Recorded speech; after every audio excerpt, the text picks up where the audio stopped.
3. Baik, sebelumnya Assalamualaikum warahmatullahi wabarakatuh. Di sini kami dari kelompok 7 untuk mata kuliah Biologi Tumbuhan Akuatik ingin menjelaskan tentang makroalga rhodophyta. Sebelum menjelaskan, izinkan memperkenalkan diri. Perkenalkan, nama saya Adnan Darmajati.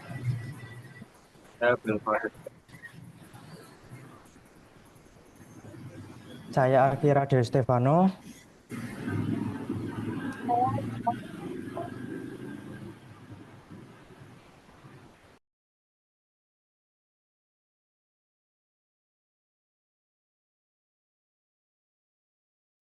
Saya Ivana. Saya Konita Farah Maulidah. Baik, mungkin bisa kita lanjut saja untuk pemaparan materinya. Oke, yang pertama ada ciri umum dari rhodophyta. Rhodophyta ini mengandung vicobilin, yaitu ada vicoerythrin yang pigmen utama pemberi warna merah. Dia juga memiliki klorofil A dan D yang memungkinkan rhodophyta ini untuk berfotosintesis di kedalaman laut ya teman-teman. Lalu ada rhodophyta ini tidak memiliki sentriol dan flagella sebagai alat gerak, memiliki penyumbat celah yang disebut pitpla. Dinding selnya tersusun atas selulosa polisakarida kompleks seperti agar dan kariginan. Dan yang terakhir ada struktur tubuh bervariasi. Ada yang bentuknya filamen atau benang-benang, lembaran datar, hingga struktur yang bercabang. Lanjut, taksonomi bisa dijelaskan oleh Mas Vano. Jadi taksonomi dari kerajaan, taksonomi rhodophyta ini kerajaan penjelasan dan cara atau kingdom selesai dari divisi di bahasa sendiri ada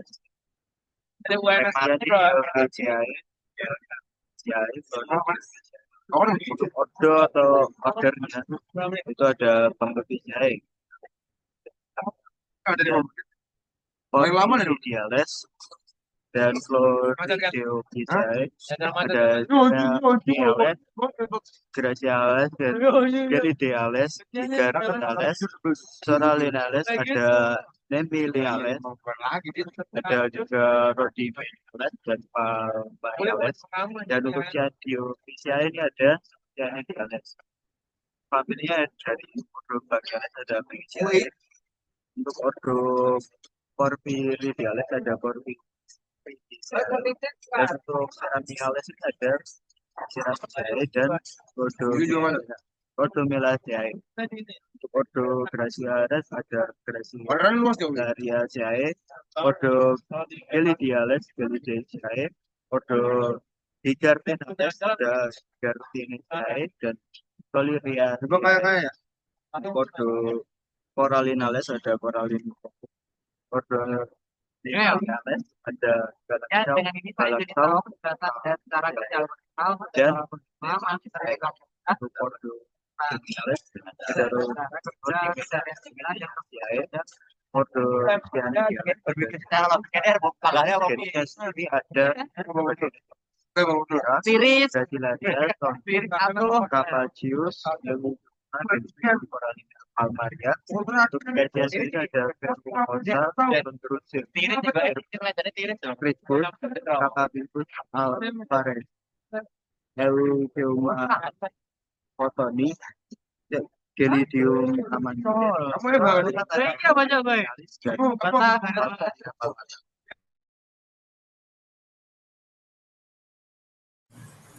Baik, untuk selanjutnya ada ciri khusus genus yang bisa dijelaskan oleh Mas Akira Deo. Oke, yang pertama ada Popira. Thallus berbentuk lembaran tipis dan datar, hidup di zona intertidal dan subtidal, menempel pada substrat, memiliki pigmen vicoerythrin atau merah, klorofil A dan B. Digunakan untuk makanan atau nori, kaya protein, vitamin, dan omega 3. Yang kedua ada Gracilaria. Talus berbentuk filamen atau bercabang, bereproduksi secara fragmentasi dan sporulasi, hidup di zona intertidal dan subtidal, menempel pada batuan, sumber utama agar untuk industri makanan dan kosmetik. Yang ketiga ada Chondrus. Talus bercabang menyerupai karang, lembaran melebar, warna merah ungu, reproduksi seksual, atau sporofit menghasilkan spora, dan aseksual atau fragmentasi. Habitat di zona intertidal dan subtidal pantai Atlantik, sumber utama karagenan atau pengental makanan, kosmetik, farmasi. Yang keempat ada Capabicus. Talus bercabang filamen, tumbuh menyerupai semak atau jari, warna coklat merah, reproduksi seksual atau spora dan aseksual atau fragmentasi, tumbuh di intertidal subtidal tropis, banyak di Asia Tenggara. Penghasil kapakaragenan atau pengental susu, es krim, dan saus. Yang kelima ada Talus pipih. Yang kelima ada Eucheuma. Talus pipih frondus bercabang dengan tekstur agak kasar, berwarna variasi, digunakan untuk produksi agar-agar dan bahan kesehatan, bahan baku utama produk kesehatan. Yang keenam ada Gelidium. Talus bercabang kaku, berwarna merah-merah kecoklatan, permukaan kasar, terdapat trichobalates, reproduksi seksual atau spora dan aseksual atau fragmentasi. Sumber utama agar-agar berkualitas tinggi untuk media kultur mikroorganisme. Yang ketujuh ada Corallina. Talus bercabang keras menyerupai karang, warna merah muda. Dinding sel mengandung kalsium karbonat atau CaCO3, berperan penting dalam pembentukan dan pemeliharaan terumbu karang. Dan yang terakhir ada Palmaria atau Dulce. Talus lembaran atau frondus pipih, berwarna merah ungu. Tidak mengandung kalsium karbonat sehingga teksturnya lembut. Dimanfaatkan sebagai pakan gizi yang berprotein, vitamin, dan bermineral. Baik, selanjutnya ada morfologi genus yang bisa dijelaskan oleh Mbak Ivana.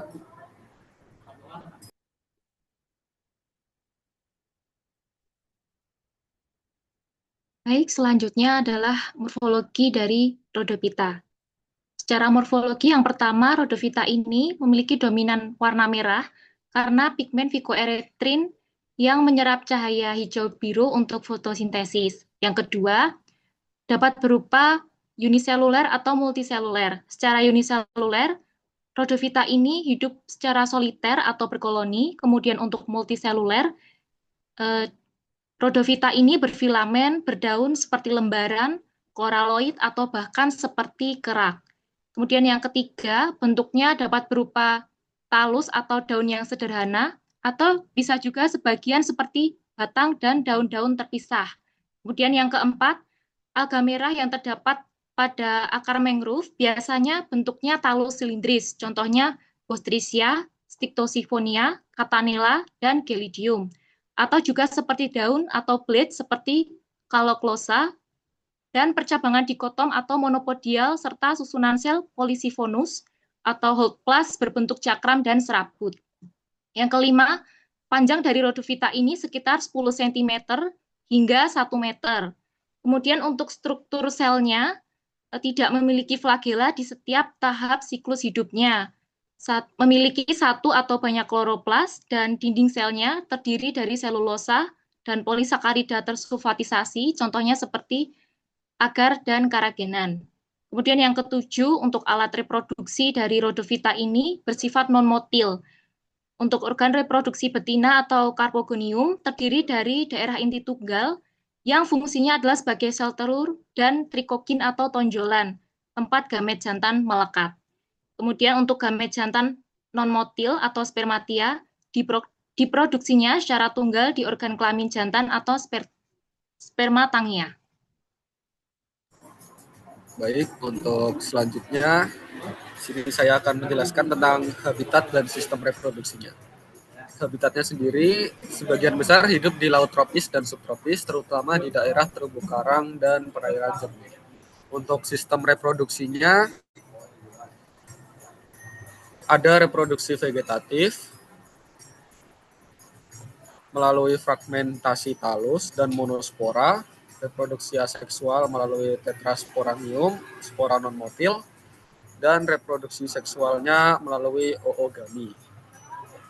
Selanjutnya ada contoh spesies yang bisa disebutkan oleh Mbak Aza.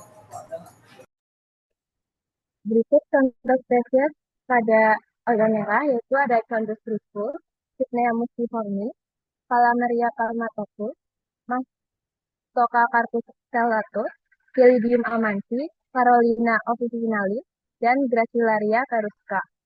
Dari ketujuh spesies tersebut, mereka sangat menyukai substrat keras untuk menempel, berada di perairan dingin atau sejuk, dan hidup di zona pesisir dangkal. Baik, untuk selanjutnya ada manfaat rhodophyta yang bisa dijelaskan oleh Mbak Farah. Selanjutnya, manfaat rhodophyta. Yang pertama, sebagai bahan pangan, yaitu produksi agar.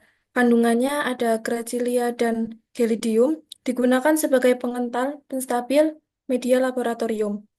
Kemudian ada produksi karagenan, kandungannya Capapicus dan Chondrus, fungsinya sebagai pengental, peningkat viskositas, penstabil pada susu, es krim, saus, farmasi, dan kosmetik.